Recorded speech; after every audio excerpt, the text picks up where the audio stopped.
Hi, everybody. Welcome to English Digest. I'm Tom. Hi, I'm Stephanie. It's our history unit here as we reach the end of the month of March. We'd throw in a little bit of a history lesson for you today. And I know a lot of you spend a lot of time at temples here in Taiwan. And when you go to temples, sometimes you light incense and things like that. And one thing you also do at a temple is light a candle. Candles are quite common at temples. We also have candles for birthday cakes. And Hanukkah, of course, there's the menorah that Jewish people light up to celebrate Hanukkah. So maybe you never asked this question. Gee, how are candles made and where do they come from? I once went to, it was kind of like an amusement park, but there weren't rides. It actually had a historical sort of setting to it. Everybody dressed up like they lived in the 1700s. And I remember one of the places we went to see were a couple of women making candles the old-fashioned way, which was really fun to see. I love candles. I buy scented candles for my apartment because I just like the smell, and it makes the atmosphere very peaceful and relaxed if you have a candle lit in the room. It can be romantic too. So we're going to talk about candles and the history behind them, and it's kind of fun to find out where things came from and how they got started. We're going to read through today's lesson, and then we'll be back. It's Allie's birthday, and she's about to blow out the candles on her birthday cake. As she does so, she wonders, why do we put candles on cakes? And where did candles come from? Well, Allie, our birthday present to you is to tell you their story. Where their burning tale begins is uncertain, but candles may go back as far as 500 BC. At that time, ancient Greeks put candles in their temples, while Romans gave them as gifts during religious festivals. Wealthy Romans made candles with beeswax, but most candles were made of tallow, or fat, from sheep and cows. A few centuries later, candles appeared in China, though whale fat was more commonly used there. For hundreds of years, candles were the only form of illumination after dark. Therefore, the chandlers, or candle makers, conducted an important trade. Some sold candles door to door, while others formed merchant groups called guilds. During the Industrial Revolution, companies began making candles with machines and using braided cotton for the wicks.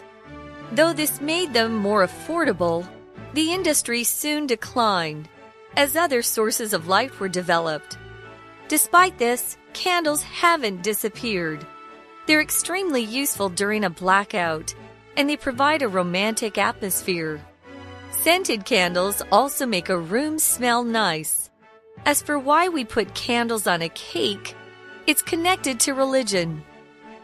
Round cakes with lighted candles were originally created as offerings to the Greek goddess Artemis. Some people believed their smoke carried people's wishes to the gods.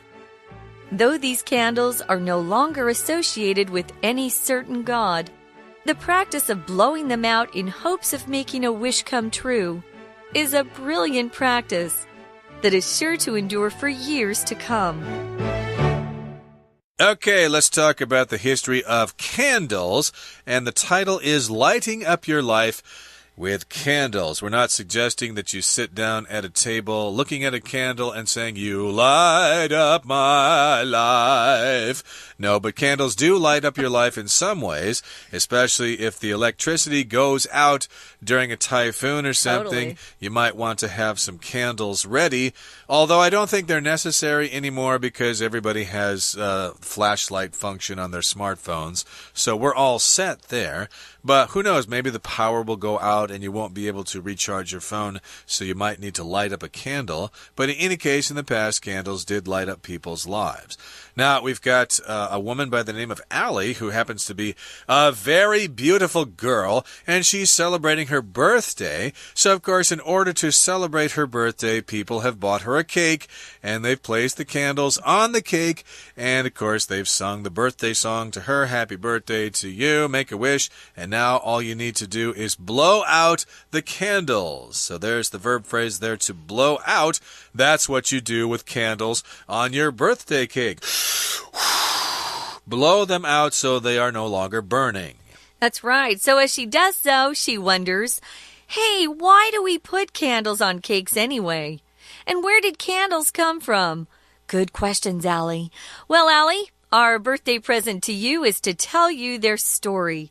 So in today's unit or lesson, we're going to actually talk about the history of candles, where they originated, and what we know about them. So where their burning tale begins is uncertain. So we're not completely sure that all of this is accurate or correct, but here's one of the theories at least. But candles may go back as far as 500 BC, or 500 years before the birth of Christ. That was a long, long time ago. At that time, we had ancient Greeks who would put candles in their temples, while Romans did something different. They would give them as gifts during religious festivals. So it sounds like they were mostly connected to religion back in history, at least. That's what we think. So if you put candles in temples, actually they still do that, don't they here, Tom? Sure. Yeah, you see candles being lit in temples. For the Buddhists, they do that. But for the Catholics, they're really into candles. You walk into a Catholic church and you can, I think you donate a little bit of change and you can get a little small candle and light it in prayers for somebody's health or well-being. I know the Catholics like to do that. I don't think other Christian churches do it, but I know the Catholics are really into that. So if you go into a Catholic church, you'll definitely see some candles lit in the back of the chapel.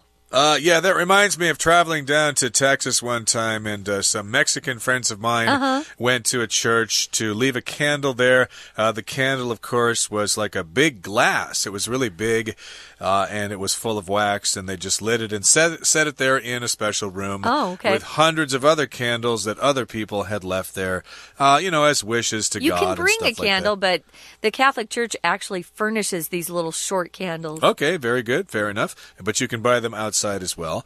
But yes, we're talking about the history of candles, and some people think they go back as far as 500 BC. The Greeks would put them in the temples, and the Romans would give them as gifts during certain religious festivals. Now, wealthy Romans made candles with beeswax, but most candles were made of tallow or fat from sheep and cows. That's what tallow is. It's fat from a sheep or from a cow. But they also could make them from beeswax, which is basically wax that comes from bees. They use that to make their honeycombs, and sometimes people use honeycombs to make other things. But I guess in some cases you can make candles from beeswax, but most candles, at least at the time, were made from the fat of sheep and cows. That's called tallow again. Yeah, so a few centuries later, a century, of course, is 100 years. So maybe 200, 300, 400 years later, candles appeared in China. The whale fat was more commonly used there. So they would take the fat from those big whales and use that to make their candles. I didn't know that fat could be burned like that. It's interesting. So yeah, animal fat's been useful for a long time. For hundreds of years, candles were the only form of illumination after dark. Remember, electricity is fairly new, right? So we haven't had electricity in our home. So before electricity was discovered and then turned into light bulbs that we could use in our homes, people were only able to light their homes with candles, which was very dangerous back then. You could see why a lot of homes would burn down or businesses would burn down because they had live candles there. If you light candles in your home, you also need to be very careful with them. When you see this word illumination, guys, when I see it, I think of light. I just think of the word light when I see it. So it means lighting or light. I need more illumination in this room. It's quite dark. It's kind of formal to use that word that way, though. You can also illuminate somebody if you give them more details about something. Something can be illuminating to you if it kind of helps you figure something out. Oh, how illuminating. So sometimes you'll see a movie or read a book that changes your ideas about life. That can be illuminating to you, which just means you figure something out. It kind of gives you this burst of wisdom, I would say. So illumination here, though, is lighting or light. Yeah, it's kind of hard to imagine that, not very long ago, just over 100 years ago, lots of parts of the world would just become dark after night fell. It would be totally pitch black outside unless there was a full moon or something. So you had to figure out a way to see at night, or you just simply went to bed. But, back hundreds of years ago, if you were out at night, maybe you carried a candle with you, or maybe an oil lantern or something like that. That would help provide some illumination after dark. So, of course, back then, people who made candles were quite popular. Therefore, the chandlers, or candle makers, conducted an important trade. Nowadays, I don't think they're probably as influential as they used to be. There are people who still make candles for religious purposes, to burn candles at temples, for example, or, to sell to people if they want to have candles in their house. Sometimes you need candles for special dinner occasions. My mother had these fancy candles that she would light at Thanksgiving or Christmas dinner. Nice. And so maybe some chandlers are still around. But before electricity, of course, chandlers conducted an important trade, and I suppose they made a fortune from selling candles until electricity came along and ruined their trade. Well, that brings us to the midway point in today's lesson. Let's take a little bit of a break now, but please stay tuned. We'll be right back. Hello everyone, my name is Tina. 我们首先来看到今天课文的第一个句子，它写着 It's Allie's birthday and she's about to blow out the candles on her birthday cake. 在这里的场景呢，是一个女孩子名叫做 Allie， 她准备呢要吹熄生日蛋糕上的蜡烛。依序这样子的文意呢，我们第一题可以选择 Sentence C。 我们来看看为什么要选 Sentence C 呢？ Sentence C 写着 As she does so, she wonders, why do we put candles on cakes? And where did candles come from? 在这里要注意一下，这里的 As she does so， 当她做这件事情的时候，这个 she 当然就是回应前面的 Allie 这个女孩子，她做这件事情就是把蛋糕上的蜡烛吹熄。这么做的时候，她也同时感到疑惑，为什么要把蜡烛插在蛋糕上，而蜡烛又是来自何处呢？所以后面叙述的文意跟前面的句子是相符合的，所以第一题的标准答案就选择 C。接着来看到第二段开头的第一个句子 Where their burning tale begins is uncertain, but candles may go back as far as 500 BC. 在这里提到呢，这个蜡烛的燃烧传说是从哪里开始的，是没有人能够确定。不过呢，也许最早是可以追溯到西元前500年，在这里提到了这个时间，所以第二题我们可以选择 Sentence E。E 选项里面写着At that time, ancient Greeks put candles in their temples, while Romans gave them as gifts during religious festivals. 这里的 at that time 指的就是在当时西元前500年的时候呢，这个古希腊人是在寺庙当中摆放蜡烛，而 Romans 罗马人则在宗教节日的期间会把蜡烛来当作礼物赠送给别人，所以在这里就呼应前面的时间，然后呢跟它的情节。第二题的标准答案就选择 E 选项。第3段的一开头的句子写着 For hundreds of years, candles were the only form of illumination after dark. 这里的 illumination 指的就是照明。那么在好几百年以来呢，蜡烛是天黑之后的唯一一种照明的方式，唯一一种形式，所以代表它很重要。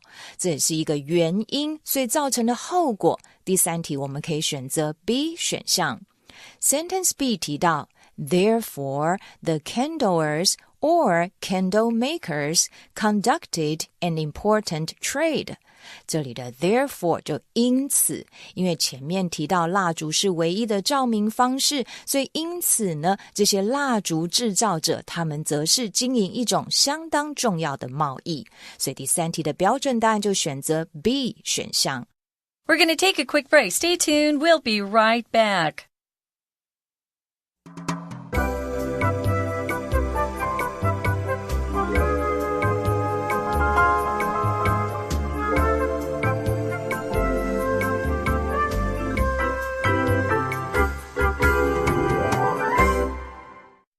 Welcome back, guys. We're talking about the history of the candle, or history of candles. Tom mentioned that, until I would say the early 19th century, most of the light that was produced in homes was produced through candles or lamps, lanterns that used either a candle or some gas to go by. But even though most of us are used to electricity these days, there are still some very poor parts of this world that still rely on candles. And they're not cheap for people who are very poor. And so once the sun goes down, they pretty much have to stop activity. They can't do much. Yeah, it's kind of tough. So some candles were sold door to door, while others formed merchant groups called guilds. Merchants are people who do business, and usually it's through trade. Maybe this merchant had candles and this merchant had cloth or material to sell, and they would trade instead of using money. We use money so much more these days than by bartering or trading with somebody else, although you can still do that. My dad's a lawyer, and sometimes his clients can't pay, and so they will come up with a trade where I know one of his clients came and cut or trimmed all our palm trees in the backyard to help pay off his bill. So people who have services or products to offer still will trade sometimes. You could call them merchants. These merchant groups, of course, were called guilds. So there was a candle guild, maybe clothing guild, a shoe guild. People who made particular products would form themselves in a group to help each other better their situations as merchants in whatever trade they were doing or in. Yep, they'd probably have meetings every once in a while to discuss the trade and to determine prices and things like that to make sure everything worked out okay. So they formed these groups together and they called them guilds. And during the Industrial Revolution, companies began making candles with machines and using braided cotton for the wicks. Okay, so yes, the Industrial Revolution changed a lot of things when they could manufacture things in factories and stuff like that. That's what the Industrial Revolution was all about. Industrial just has to do with industry, basically factories that produce things. So they made candles using machines. They were no longer handmade. And they also used a kind of cotton for the wicks. We haven't really mentioned what wicks are, but if you have a candle, you need to have a wick in order for it to work, which is a piece of string, basically, that goes down the center of the candle. And you light the wick, and that's what causes the candle to burn. In this particular case, they were using cotton for the wicks, braided cotton, which means little strands of cotton braided together like a girl's hair is braided. It's interesting, after all these years, I think they're still using braided cotton as wicks. Now, though this made them more affordable, if something's affordable, you have enough money to buy it, it's not too expensive. The industry soon declined as other sources of light were developed. Of course, we've already talked about how electricity came along and changed everything. If something declines, it becomes smaller, fewer, less. It decreases in size. So the industry became smaller and smaller. We didn't need as many candle makers. But despite this, candles haven't disappeared. They're still kind of a fun part of life, I think. Those of us in developed countries use candles for pleasure. They make our houses smell good, or we use them in religious services, or we use them for a romantic dinner. Just that the candlelit restaurant or the candlelit home changes the atmosphere. It's really wonderful. So they're extremely useful. Extremely just means very, very, very, very useful. I have extremely good friends. I love the food in Taiwan. It's extremely tasty. I could use all of those as examples for extremely, just really, really, or very, very. Yeah. A blackout is when you lose electricity suddenly. Sometimes it's just one neighborhood. Sometimes it's the whole city. Or at one point in New York City, we lost all the electricity up and down the East Coast, which was scary. We didn't know what was going on. And this next word, atmosphere, just refers to the feeling of a place, especially if you talk about a restaurant. What's the atmosphere like? Is it romantic? Is it kid-friendly? What's it like? Oh, it's really loud. So here it's just the feeling of a place. So these candles are really effective at creating a romantic atmosphere. Well, usually the atmosphere, of course, is referring to the air around the Earth or around other planets. But in this particular case, as you said, it's like the general feeling of a certain place. And if you're a boy and you want to impress a girl, you might take her to a restaurant that has a romantic atmosphere for a candlelit dinner. Okay, so they're extremely useful for a blackout and for a romantic dinner. Well, scented candles also make a room smell nice. And there are various specialty stores that sell scented candles. I remember many years when I went to B&Q in Neihu, there was like a candle store in there. I don't know if it's there anymore because I haven't been there in years. I can recommend a place. Oh, you know a place. Well, okay. There's the Breeze shopping center that has the Texas Roadhouse. Okay. I think it's on Julu. They have Yankee candles, which are probably one of the biggest scented candle companies in the world. They're not cheap, but they're wonderful. So sometimes I go up there and buy a couple. Okay, so if you want to make your house smell nice, you can have some scented candles. Make it smell like strawberries or like perfume or something. You can buy scented candles, and they can make your room smell nice. Or they can make the bathroom smell nice, perhaps. If somebody goes in there and stinks up the place, maybe a scented candle can make things smell a little better. And as for why we put candles on a cake, it's connected to religion. So you might be asking, yes, where did that tradition of putting candles on a birthday cake come from? Why do we do that? Well, it's probably connected to religion. It probably has something to do with religion. So there were round cakes with lighted candles, and they were originally created as offerings to a Greek goddess. Of course, a god is a male god, and a goddess is a female god. Greek goddess, her name was Artemis. And if you offered something to a god, supposedly you would offer them maybe sometimes you would offer them animals that you had killed. If you offer offerings to the gods, supposedly you would be blessed because of that. Or maybe you were trying to not be cursed or punished, so you would give these offerings to the gods. A thing that's offered, especially as a gift or contribution, is called an offering. Some people believed their smoke, the smoke from the candles, would carry people's wishes up to the gods. So that's how they knew what the people were wishing. That's how you communicated with the gods. Instead of saying a prayer out loud, maybe just light the candle and that smoke would send your wish to the gods, whoever you were praying to. Though these candles are no longer associated with any certain god, the practice of blowing them out in hopes of making a wish come true is a brilliant practice that is sure to endure for years to come. So when you associate something with something else, you connect them. I always associate peanut butter with jelly or peanut butter with honey for sandwiches. Those are popular sandwiches for kids growing up in America. I always, associate, think of some Chinese food. I associate ginger with 小笼包, they always put that ginger in when you get some 一笼, if you get a little box. There's a girl in my neighborhood that just opened up a place. It's tiny, but she sells 小笼包, and I go by almost every other day to buy her 小笼包. They're really cheap and they're good. So things that often are seen together or go together well, you can say they're associated with each other. There are countless examples in Chinese culture. Mooncakes are associated with Mid-Autumn Festival.